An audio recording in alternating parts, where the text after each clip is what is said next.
Hey, what's up, guys? My name is Rick Bosley. I'm the team leader and a coach for the Bosley Real Estate team at Keller Williams. And right now, we're going to answer the question for you. Is now a good time to flip and invest houses? We're literally in the middle of a pandemic. We've had a continual increase in home prices for the last 12 years straight. And by all logic, we should be on the cusp of a bubble with a market recession. Yet, inventory is low, affordability is high, demand is through the roof. So let's take a look over the next 5 minutes. We're going to share with you why it can still be a great time to make a profit in real estate. So Tuan, let's start from the beginning of February 2021, Orlando. Inventory is low, rates are low, price points are going up an average of 4 to 9% in different areas. Experts have alluded that we are due for a shift, yet inventory keeps saying no. Pandemic couldn't keep us down. Prices are still going up, interest rates are staying low.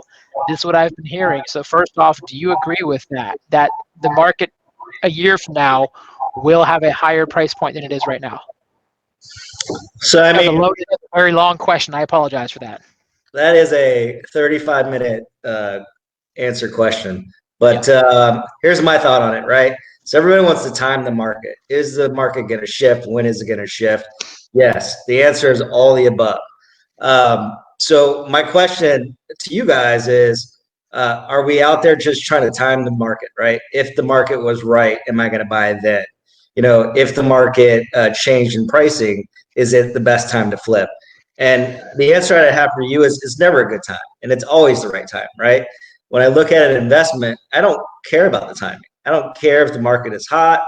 I don't care if the market is dropping. There's always opportunities and ways to make money in any market, right? So the question I ask myself is, A, can I cash flow this bad boy? And B, what are my exit strategies, right? So if you're out there timing the market, if the market changed tomorrow, what are you going to do, right?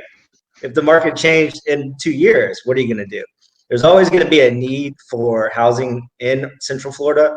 You have 1,000 people moving to this area per day. So, you know, when you look at migration patterns that are happening in 2020, Florida always ranks in the top 4. So, you know, to me, is all this going to shift? Is all that going to change? Yes, but is it going to be 2010 end of the world? I don't see that. So, what do you think there, Rick?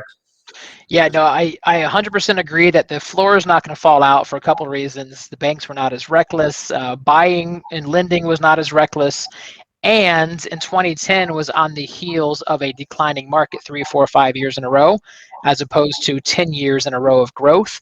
So anyone who is in a financial hardship with unemployment or with furlough or anything else, they've got equity in their house. So they might be selling their house, but they're going to go buy another one. So it's almost a switch cost. And we still haven't recovered from 2010 because the builders stopped on a dime. They stopped building. And the biggest challenge in this market right now is inventory. And so between lack of inventory and, like you said, 1,000 people a day, 1,000 people a day. Now, is this 1,000 people, so really 300 homes? Or are we looking at 1,000 homes when you look at that stat, Tuan? I'm just curious there. I mean, it's not like a exact number, but right. Yeah, they don't like shut down the gate, but that's an average. Yeah, 1,000 homes in the Orlando MSA, right? So you talk about Claremont, you talk about Lake County, you talk about Deltona that's seen huge growth. So some of the urban edge communities, some of the outlying areas, they're all coming here, right? And they've been coming here. You know, so economics 101, it's supply and demand, right? Right now, supply is low, demand is still high. Yep. What happens when supply goes up? You know, what happens when demand lowers? I don't see the demand dropping. I think interest rates are still there. I think it's still favorable to live in Central Florida. You know, no property, no state income tax, sunshine year round, except for today.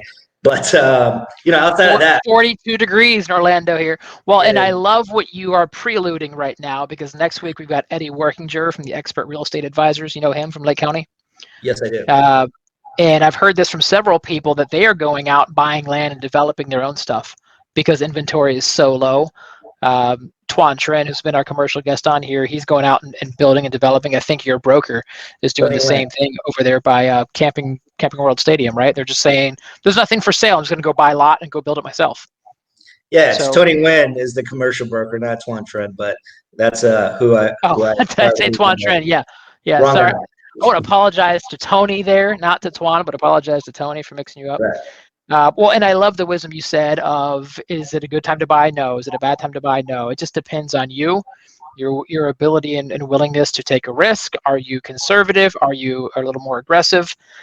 If you liked what you heard, make sure you comment, like, subscribe, and if you want to see this full video, I make sure it's in the link here above. You'll see that video pop up, and you'll see the full 30-minute video with Tuan. Thanks for watching.